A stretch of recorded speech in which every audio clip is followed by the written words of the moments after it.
Hello everyone, welcome back to YouTube channel. तो आज हम पढ़ने वाले हैं RTMNU बीकॉम 6 सेमेस्टर का बिजनेस फाइनेंस का यूनिट 1, जिसमें फर्स्ट चैप्टर है आपका फाइनेंशियल मार्केट इन इंडिया। तो फाइनेंशियल मार्केट होता क्या है? फाइनेंशियल मार्केट यानी ऐसा मार्केट जहाँ पे फाइनेंशियल असेट्स और इंस्ट्रूमेंट्स जैसे कि currency, deposit, cheque, bill, bond, इन सब की डीलिंग होती है। ऐसे मार्केट को कहा जाता है financial market. Financial market organised भी हो सकता है और अनऑर्गेनाइज्ड भी हो सकता है। फाइनेंशियल मार्केट के 5 इम्पॉर्टेंट नेचर कौन कौन से हैं? फर्स्ट है सेविंग मोबिलाइजेशन, यानी कि फाइनेंशियल मार्केट जो लोग सेवर्स है या फिर जिनके पास ज़्यादा सरप्लस अमाउंट है, ऐसे हाउस होल्ड इंडिविजुअल या बिजनेस फर्म या पब्लिक सेक्टर यूनिट या सेंट्रल गवर्नमेंट, स्टेट गवर्नमेंट, इन सब से वो सरप्लस जो जमा पैसे हैं उनके पास वो इकट्ठा करता है ताकि वो उस पैसे का इस्तेमाल कर सकें, उसे मोबिलाइज कर सकें। सेकेंड है इन्वेस्टमेंट, यानी फाइनेंशियल मार्केट क्या करता है कि आपके जो बचे हुए, आपके जो एक्स्ट्रा सरप्लस पैसे हैं उसे वो इन्वेस्ट करता है कहाँ पे?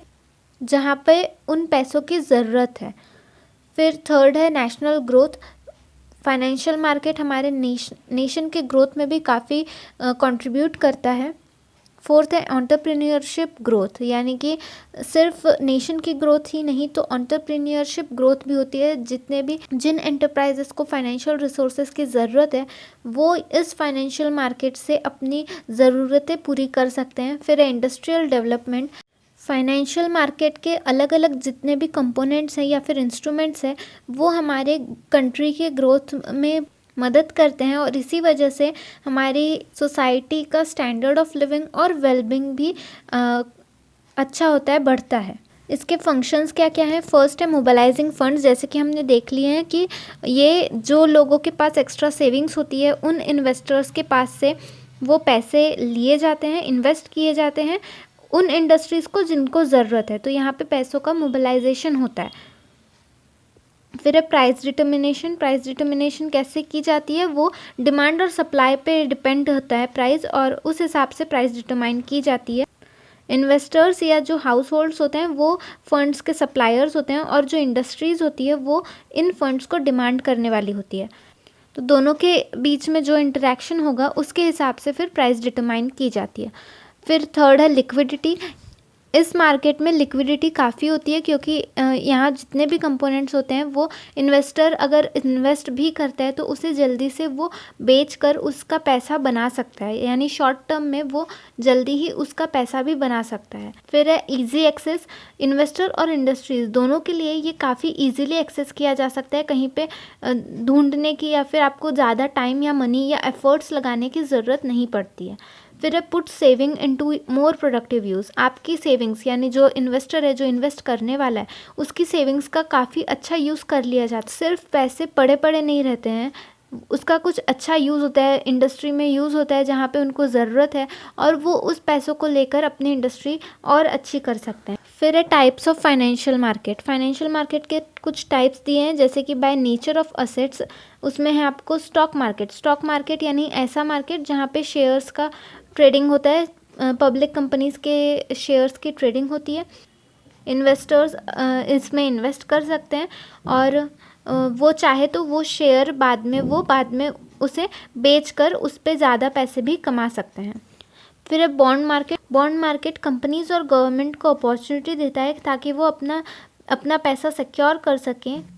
बॉन्ड मार्केट में इन्वेस्टर कंपनी से बॉन्ड खरीदती है और कंपनी वो पैसा, वो अमाउंट, जो भी बॉन्ड का अमाउंट है वो वापस करता है with in an agreed period, यानी जो समय निर्धारित किया गया है, समय जितना भी डिसाइड किया है उस समय में कंपनी उस पैसे को वापस करती है, प्लस इंटरेस्ट भी देती है। फिर है कमोडिटी मार्केट, यानी ऐसा मार्केट जहाँ पे कमोडिटीज़ का ट्रेडिंग होता है, जैसे कि जहाँ पे नेचुरल रिसोर्सेज या कमोडिटीज़ जैसे कि कॉर्न, ऑयल, मीट, गोल्ड, इन सारी चीज़ों के मार्केट को कमोडिटी मार्केट बोला जाता है। फिर है डेरिवेटिव मार्केट। डेरिवेटिव मार्केट ऐसा मार्केट जहाँ डेरिवेटिव्स या कॉन्ट्रैक्ट इंक्लूड होता है जिसकी वैल्यू बेस्ड की जाती है मार्केट वैल्यू पे, मतलब असेट के मार्केट वैल्यू पे। फिर है by nature of claim. By nature of claim में आपको फर्स्ट फर्स्ट मार्केट दिख जाएगा डेब्ट मार्केट। डेब्ट मार्केट यानी ऐसा मार्केट जहाँ पे आप फिक्स्ड क्लेम्स या डेब्ट इंस्ट्रूमेंट्स जो होते हैं वो आप डिबेंचर या बॉन्ड्स ये सारी चीज़ें जहाँ मिलती है वहाँ पे आप उसे डेब्ट मार्केट बोलते हैं। वहीं इक्विटी मार्केट यानी ऐसा मार्केट जहाँ पे इन्वेस्टर इक्विटी में डील करते हैं, इक्विटी इंस्ट्रूमेंट्स में डील करते हैं। फिर बाय मैच्योरिटी ऑफ क्लेम उसमें आपको मिलेगा मनी मार्केट। मनी मार्केट यानी ऐसा मार्केट जो कि जहाँ पर कुछ मॉनेटरी असेट्स का डीलिंग होता है, जैसे commercial paper, certificate of deposit, treasury bill, जो कि ज़्यादा दिनों के लिए नहीं रहते हैं, सिर्फ वो ज़्यादा से ज़्यादा with in a year mature हो जाते हैं। फिर आता है कैपिटल मार्केट यानी ऐसा मार्केट जहाँ मीडियम और लॉन्ग टर्म फाइनेंशियल असेट्स की ट्रेडिंग होती है, जैसा कि प्राइमरी मार्केट और सेकेंडरी मार्केट। प्राइमरी मार्केट यानी ऐसा फाइनेंशियल मार्केट जहाँ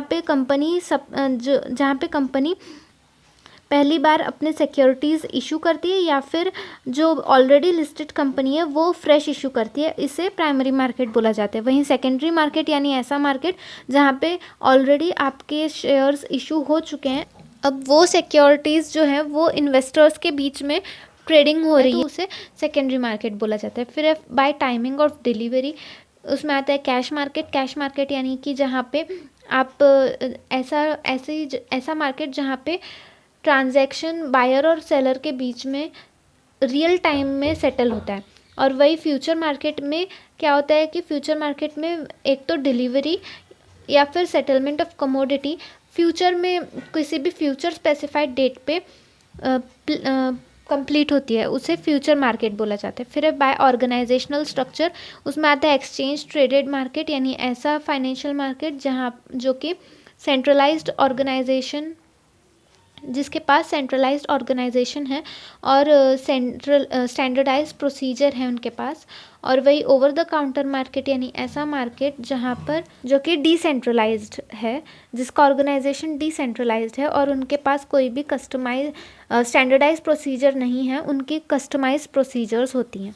फिर सेकेंड चैप्टर है आपका फाइनेंशियल सिस्टम। फाइनेंशियल सिस्टम में इंक्लूड होता है money, credit and finance. Money यानी कि मीडियम ऑफ एक्सचेंज, क्रेडिट यानी कि ऐसा सम ऑफ मनी जो आपको कुछ दिनों बाद वापस से रिटर्न करना है विथ इंटरेस्ट, ऐसा फैसिलिटी को क्रेडिट बोला जाता है। फिर है फाइनेंस। फाइनेंस काफ़ी इम्पोर्टेंट है, तो फाइनेंस को इजी भाषा में रिबियोन्सो ने बताया है कि फाइनेंस क्या है।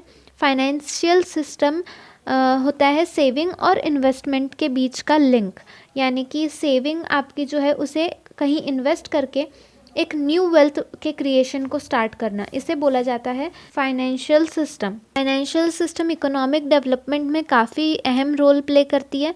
फाइनेंशियल सिस्टम सेविंग और इन्वेस्टमेंट दोनों को एनकरेज करती है। फाइनेंशियल सिस्टम सेवर्स और इन्वेस्टर्स के बीच में एक लिंक क्रिएट करती है। फाइनेंशियल सिस्टम आपको कैपिटल फॉर्मेशन में भी हेल्प करती है और साथ ही साथ रिस्क का अलोकेशन करने में भी हेल्प करती है। फाइनेंशियल सिस्टम के फंक्शंस क्या क्या होते हैं देख लेते हैं। फाइनेंशियल सिस्टम्स का फर्स्ट फंक्शन है लिंक बिटवीन सेवर्स एंड बोरोवर्स। जैसे कि हमने देखे कि फाइनेंशियल इंस्टीट्यूशन क्या करती है, फाइनेंशियल सिस्टम क्या करती है, थ्रू फाइनेंशियल इंस्टीट्यूशंस या फिर कोऑपरेटिव सोसाइटीज़ के मदद से सेवर्स और बोरोवर्स के बीच में एक लिंक क्रिएट कर देती है, जिसके वजह से सेवर्स का एक्स्ट्रा मनी बोरोवर्स के काम आ सकता है न्यू वेल्थ क्रिएट करने में। फिर है फाइनेंसिंग द प्रोजेक्ट। कोई भी प्रोजेक्ट में अगर फाइनेंस की नीड पड़ रही है, ज़रूरत पड़ रही है, तो उसके लिए भी फाइनेंशियल सिस्टम का काफ़ी अहम रोल होता है। फिर है mobilising of saving.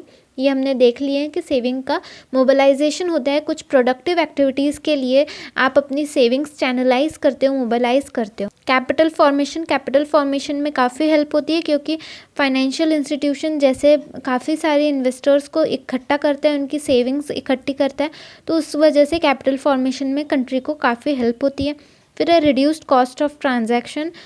Financial system financial institute और मार्केट के ज़रिए काफ़ी सारे ट्रांजैक्शंस करता है और वो भी काफ़ी कम अमाउंट ऑफ कॉस्ट में, तो इसीलिए ये कॉस्ट भी काफ़ी हद तक कम कर देता है। Provision of information. Financial system आपको इन्फॉर्मेशन भी प्रोवाइड करता है, डिटेल्ड इन्फॉर्मेशन प्रोवाइड करता है इन्वेस्टर्स को भी और सेवर्स को भी, तो ये काफ़ी इम्पॉर्टेंट है दोनों के लिए।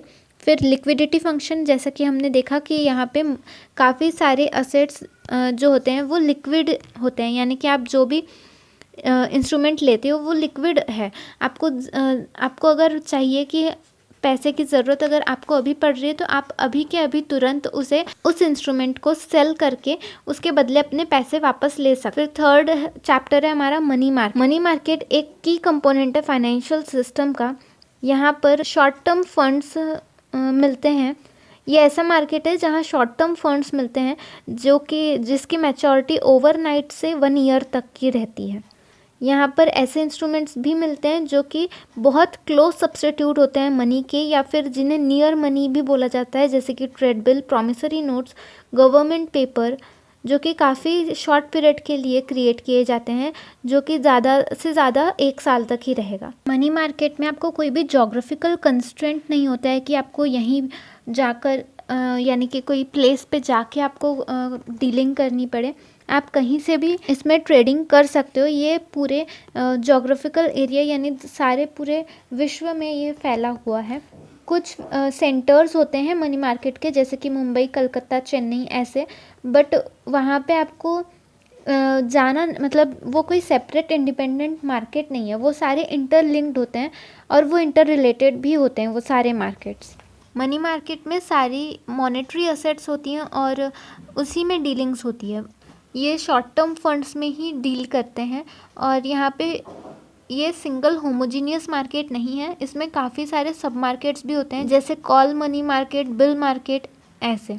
मनी मार्केट आरबीआई और बैंक्स के बीच में एक लिंक क्रिएट करता है और इंफॉर्मेशन भी प्रोवाइड करता है मॉनेटरी पॉलिसी और मैनेजमेंट की। यहाँ पर ट्रांजैक्शंस बिना ब्रोकर के हेल्प के भी कंडक्ट किए जा सकते हैं और यहाँ पर काफ़ी सारी इंस्ट्रूमेंट्स की वैरायटी देखने को मिलती है।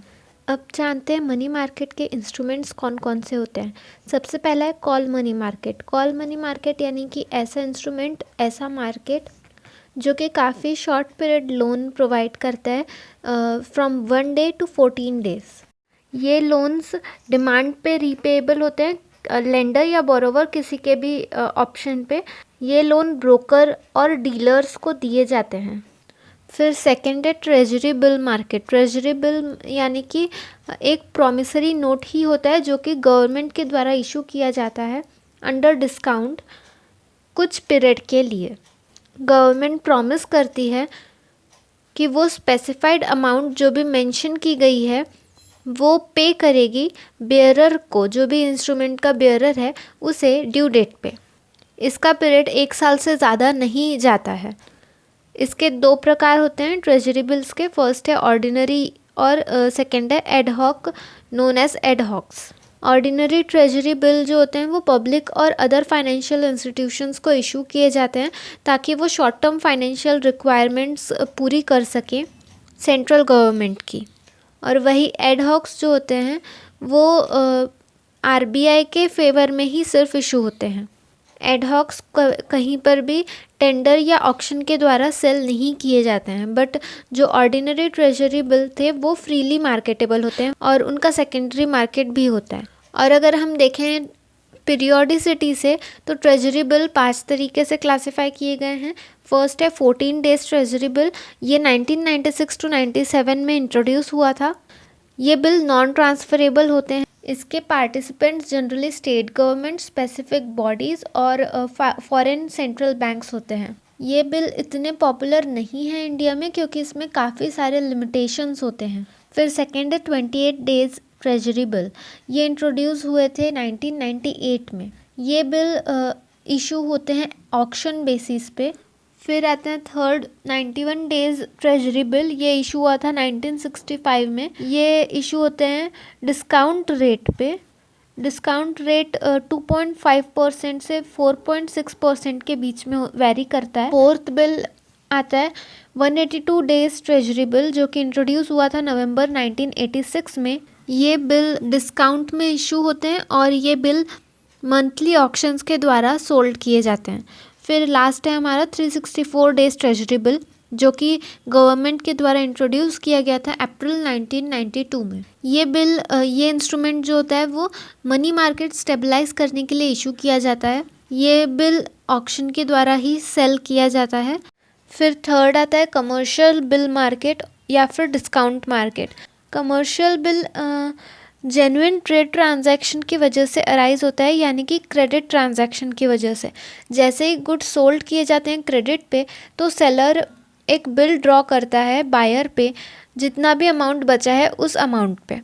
बायर उसे इमीडिएटली एक्सेप्ट करता है कि वो ये अमाउंट जितना भी मेंशन है बिल पे वो स्पेसिफिक डेट पे कर देगा, और इसीलिए बिल ऑफ एक्सचेंज में रिटर्न ऑर्डर होता है क्रेडिटर के तरफ से डेटर को, ताकि वो सर्टेन पर्सन को सर्टेन पीरियड के अंदर पे कर सके।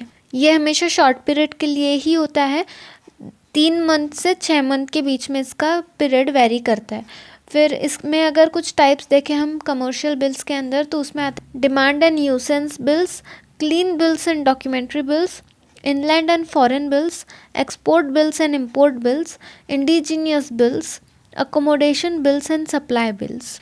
फिर फोर्थ है हमारे पास कमर्शियल पेपर। कमर्शियल पेपर एक ऐसा फाइनेंशियल इंस्ट्रूमेंट है मनी मार्केट का, जो कि प्रोवाइड करता है अपॉर्चुनिटी ऐसी कंपनीज को जिनका रिकॉर्ड काफ़ी अच्छा है, उन्हें फंड्स रेस करने में अपॉर्चुनिटी प्रोवाइड करता है ऑन शॉर्ट टर्म बेसिस।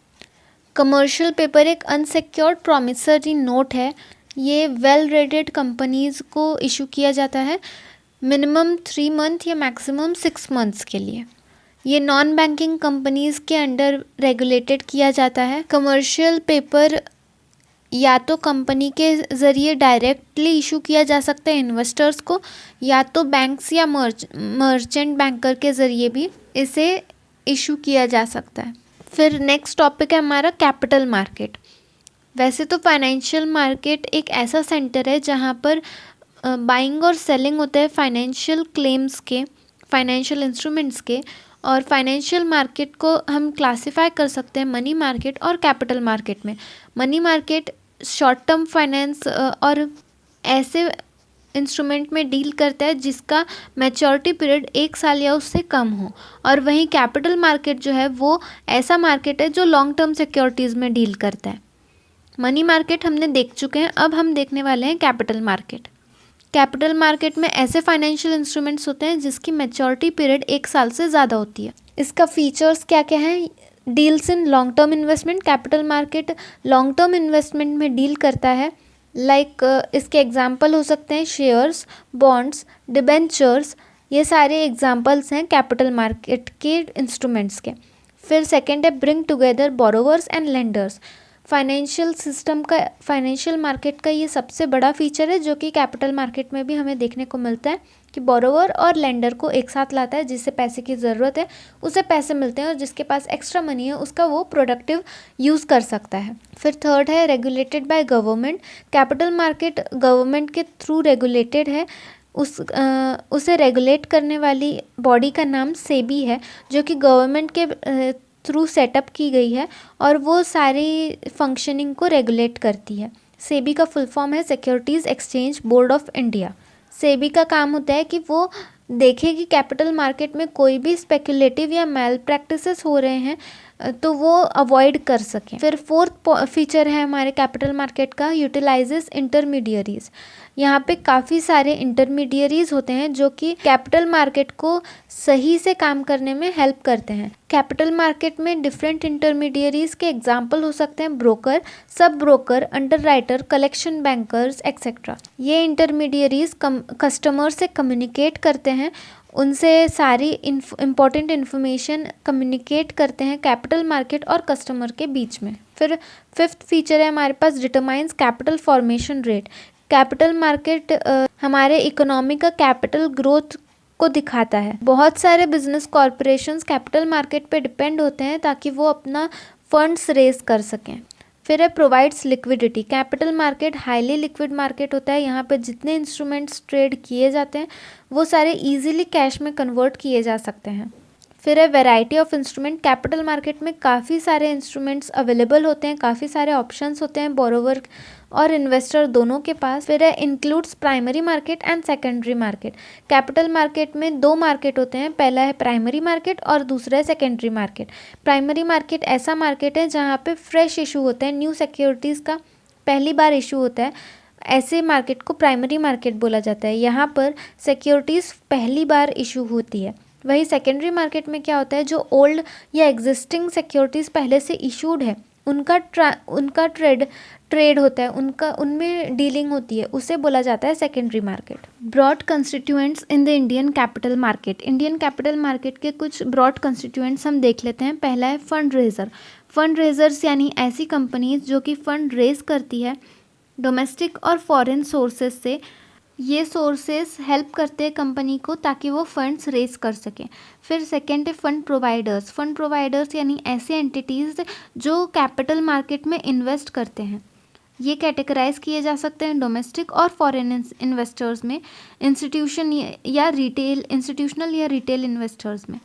फिर थर्ड आता है इंटरमीडियरीज। इंटरमीडियरीज ऐसे सर्विस प्रोवाइडर्स होते हैं मार्केट में जो कि जैसे कि stock broker, sub broker, financiers, underwriter, depository participants, ऐसे जो लोग होते हैं, ऐसे जो सर्विसेज प्रोवाइड करने वाले होते हैं, इन्हें इंटरमीडियरीज बोला जाता है। इसके बारे में हम आगे और पढ़ने वाले हैं।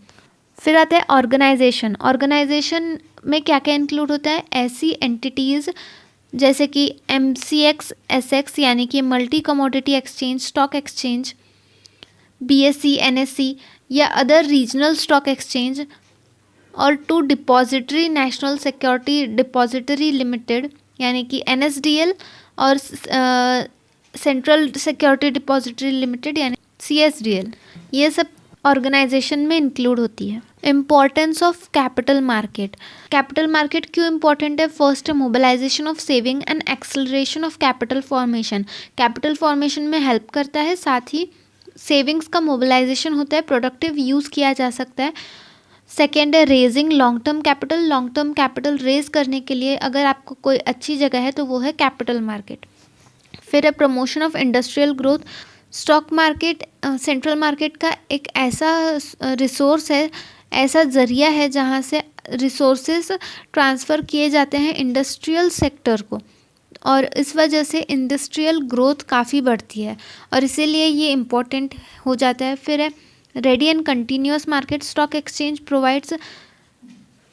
एक्सचेंज सेंट्रल कन्वीनियंट प्लेस है बायर्स और सेलर्स दोनों के लिए, ताकि वो परचेस और सेल ईजिली कर सकें। प्रॉपर चैनलाइजेशन ऑफ फंड्स का प्रॉपर चैनलाइजेशन होता है। यहाँ पर इंश्योर किया जाता है कि जितना भी फंड गैदर किया जा रहा है वो इफ़ेक्टिवली यूज़ हो सके पब्लिक इंटरेस्ट में। फिर है development of backward areas. Capital market backward areas के प्रोजेक्ट्स के लिए भी काफ़ी फंड प्रोवाइड करता है और इसीलिए इकोनॉमिक डेवलपमेंट बढ़ता है बैकवर्ड एरियाज़ का। बैकवर्ड और रूरल एरियाज़ के जितने भी डेवलपमेंट प्रोजेक्ट्स होते हैं उनके लिए भी लॉन्ग टर्म फंड्स प्रोवाइड किया जाता है कैपिटल मार्केट के थ्रू। और सबसे लास्ट और सबसे इम्पॉर्टेंट कि capital market easily liquidity provide करता है। सेकेंडरी मार्केट में इन्वेस्टर्स अपने कभी भी उनकी होल्डिंग्स कभी भी सेल करके उन्हें कैश में ईजिली कन्वर्ट कर सकते हैं। फिर जानते हैं इंटरमीडियरीज कौन कौन से होते हैं। फर्स्ट है मर्चेंट बैंकर। लोग कंपनी और सेबी को रिस्पॉन्सिबल होते हैं। ये इशू मैनेजर, लीड मैनेजर और को मैनेजर होते हैं। ये सारे पॉलिसी डिसीजंस लेते हैं कंपनी के बिहाफ में और कंपनी के लिए, फिर वो न्यू इशू के बारे में हो या फिर वेरियस एजेंसी से कोऑर्डिनेट करने के बारे में हो, ये सारे डिसीजंस मर्चेंट बैंकर लेते हैं। फिर आता है रजिस्ट्रार का फंक्शन होता है मर्चेंट बैंकर के बाद का। ये लोग न्यू इश्यूज़ के एप्लीकेशन इकट्ठे करते हैं, कलेक्ट करते हैं, चेक कलेक्ट करते हैं, स्टॉक इन्वेस्ट कलेक्ट करते हैं और इन्हें क्लासिफाई करके कंप्यूटराइज भी करते हैं। इसके अलावा ये लिस्टिंग रिक्वायरमेंट्स और स्टॉक एक्सचेंज में जो भी लिस्टिंग का प्रोसेस होता है वो भी इन्हीं के पास में होता है। फिर है कलेक्टिंग एंड कोऑर्डिनेटिंग बैंकर्स। ये लोग क्या करते हैं, ये लोग सब्सक्रिप्शन कैश में कलेक्ट करते हैं, कैश में या फिर चेक में या फिर स्टॉक इन्वेस्ट में कलेक्ट करते हैं।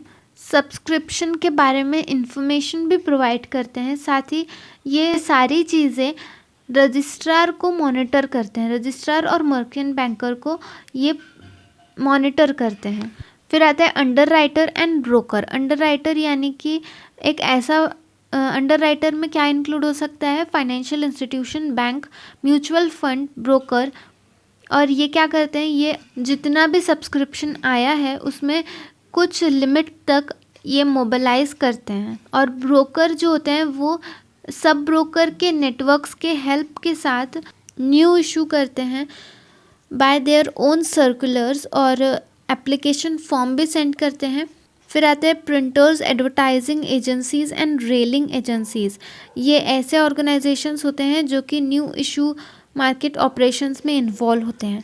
फिर है क्लाइंट ब्रोकर्स। बायर और सेलर के बीच में जो ब्रोकर्स होते हैं उन्हें क्लाइंट ब्रोकर्स कहा जाता है। ये सिंपल ब्रोकरिंग करते हैं और उसके लिए वो ब्रोकरेज रिसीव करते हैं, जो भी वो सर्विसेज क्लाइंट को प्रोवाइड करते हैं उसके बिहाफ में उन्हें ब्रोकरेज मिलता है। फिर आता है फ्लोर ब्रोकर। ऐसे ऑथराइज क्लाइंट्स या सब ब्रोकर जो ट्रेडिंग फ्लोर पे एंटर करते हैं और मेंबर्स या क्लाइंट्स के लिए ऑर्डर एग्जीक्यूट करते हैं, उन्हें फ्लोर ब्रोकर्स कहा जाता है। फिर है जॉबर्स। ऐसे मेंबर्स जो रेडी हैं बाय और सेल साइमल्टेनियसली करने के लिए, इन्हें जॉबर कहा जाता है। ये बाइंग और सेलिंग रेट के बीच का जो मार्जिन होता है उसमें से प्रॉफिट अर्न करते हैं। फिर आता है आर्बिट्रेगर्स। ऐसे लोग जो इंटर मार्केट डील करते हैं और उन्हें आर्बिट्रेगर्स कहा जाता है। दो मार्केट के बीच में डील करते हैं, तो दो मार्केट में जो भी प्राइस डिफरेंसेस होता है उसमें जो भी कमाई होती है, उसमें जो भी प्रॉफिट मिलता है उससे कमाते हैं। जैसे कि अगर दो मार्केट हम लेते हैं कि कलकत्ता में उन्होंने बाय किया और सेल किया बॉम्बे में, तो उसके बीच में जो भी प्रॉफिट होगा, उसमें जो भी प्राइस डिफरेंस होगा, तो वो कमाई जो होगी वो होगी आर्बिट्रेगर्स की। फिर नेक्स्ट टॉपिक है हमारा सेबी यानी कि securities and exchange board of India. यह सेटअप हुआ था 1988 में। सेबी का मेन काम होता है कि वो स्टॉक मार्केट की तरफ ध्यान दे, उसको कंट्रोल करे, स्टॉक मार्केट के हर ट्रांजैक्शन पे उसका कंट्रोल हो। और इसका काम होता है वॉचडॉग की तरह।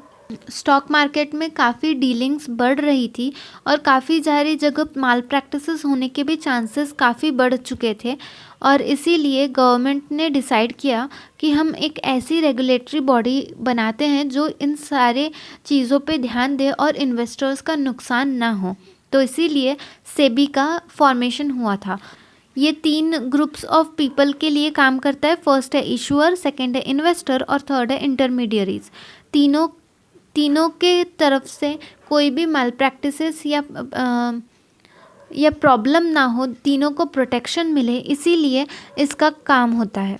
सेबी एक्ट के अंदर कुछ फीचर्स दिए गए हैं। सेबी एक बॉडी कॉर्पोरेट होना चाहिए और उसका परपेचुअल सक्सेशन होना चाहिए। उसके पास एक कॉमन सील होनी चाहिए। हेड ऑफिस बॉम्बे में है सेबी का। बोर्ड इंडिया के कुछ अदर प्लेसेस में भी इस्टेब्लिश कर सकते हैं ऑफिसेस। बॉम्बे में बोर्ड कहाँ सिचुएटेड है? Mittal court B wing 224 Nariman point Bombay 400021। और सेबी के चेयरमैन और members of the board appoint किए जाते हैं सेंट्रल गवर्नमेंट के थ्रू। बोर्ड की ये प्राइमरी ड्यूटी होती है कि वो इन्वेस्टर्स का इंटरेस्ट प्रोटेक्ट करे और सिक्योरिटीज मार्केट को रेगुलेट करे और उसके डेवलपमेंट के लिए काम करें। सेबी के क्या क्या फंक्शंस होते हैं? सबसे पहले इट चेक्स प्राइस रिगिंग, यानी कि सेबी का सबसे इम्पॉर्टेंट काम होता है कि वो कोई भी प्राइस में अगर मैनिपुलेशन हो रहा है, कोई भी मैल प्रैक्टिसेस किए जा रहे हैं, तो वो उस पर ध्यान देती है सेबी। कोई भी फ्रॉड होने से बचाती है, इन्वेस्टर्स को चीट नहीं होने देती है। फिर है it prohibits insider trading. Insider trading यानी कि कोई भी करप्शन वगैरह हो रहा है तो वो भी उस पर भी सेबी का नज़र होती है। फिर है SEBI prohibits fraudulent and unfair trade practices. कोई भी अनफेयर ट्रेड प्रैक्टिस या फिर फ्रॉड होने से भी सेबी का बचाने का काम होता है। कोई भी मिसलीडिंग स्टेटमेंट कंपनीज नहीं बना सकती है उनके सिक्योरिटीज़ को सेल करने के लिए। और सेबी का क्या फंक्शन होता है? सेबी कुछ इंटरमीडियरीज के लिए ट्रेनिंग भी प्रमोट करती है ताकि उन्हें सही जानकारी मिल सके। फिर सेबी का और एक काम ये होता है कि वो रूल्स एंड रेगुलेशंस और कोड ऑफ कंडक्ट बनाएं ताकि इंटरमीडियरीज को रेगुलेट किया जा सके। SEBI stock broker, sub broker, share transfer agent, trustee और इन सारे लोगों से जो भी स्टॉक एक्सचेंज में एसोसिएटेड है उन सारों को रजिस्टर और रेगुलेट करने का भी काम करती है। और सेबी कंपनी के टेक ओवर्स को भी रेगुलेट करती है। और सेबी स्टॉक एक्सचेंज का ऑडिट और उनकी इंक्वायरी करने का भी पावर रखती है। फिर सेकंड है हमारे पास पावर ऑफ सेबी। सेबी का क्या क्या पावर है, क्या इंपॉर्टेंट पावर्स है सेबी को? फर्स्ट है power relating to stock exchange and intermediaries. SEBI कभी भी स्टॉक एक्सचेंज या इंटरमीडियरीज को कोई भी इंफॉर्मेशन पूछ सकता है रिगार्डिंग बिजनेस ट्रांजैक्शन। और सेकेंड है power to impose monetary penalties. SEBI को ये राइट है कि वो कैपिटल मार्केट इंटरमीडियरीज और अदर पार्टिसिपेंट्स पे मॉनेटरी पेनल्टीज लगा सकें अगर कोई भी वायलेशंस किए जाते हैं तो। फिर थर्ड है power to initiate actions in functions aside. जो भी उसके फंक्शंस है उसके लिए वो कोई भी एक्शन इनिशिएट कर सकती है। फिर नेक्स्ट पावर है उनके सेबी के पास power to regulate insider trading. Insider trading अगर हो रही है कोई भी तरीके से मार्केट में तो उसके लिए रेगुलेशंस क्रिएट करना, उसके खिलाफ कुछ करना, ये भी सेबी के हाथ में है। फिर power to regulate business of stock exchange. SEBI के पास ये भी पावर है कि वो स्टॉक एक्सचेंज इंटरमीडियरीज जो भी सिक्योरिटीज मार्केट से एसोसिएटेड है उनका बिजनेस रेगुलेट कर सके। सेबी की क्यों ज़रूरत थी? Need for SEBI. फर्स्ट है manipulation of security prices. Security prices के में काफ़ी सारी मैनिपुलेशंस किए जा रहे थे, उसके वजह से भी सेबी बहुत इम्पॉर्टेंट था। इनसाइडर ट्रेडिंग को रोकने के लिए भी सेबी का बहुत इम्पॉर्टेंट रोल है। फिर डिले इन सेटलमेंट। कोई भी शेयर्स के डिलीवरी में कोई डिले ना हो इसके लिए भी सेबी ज़रूरी था।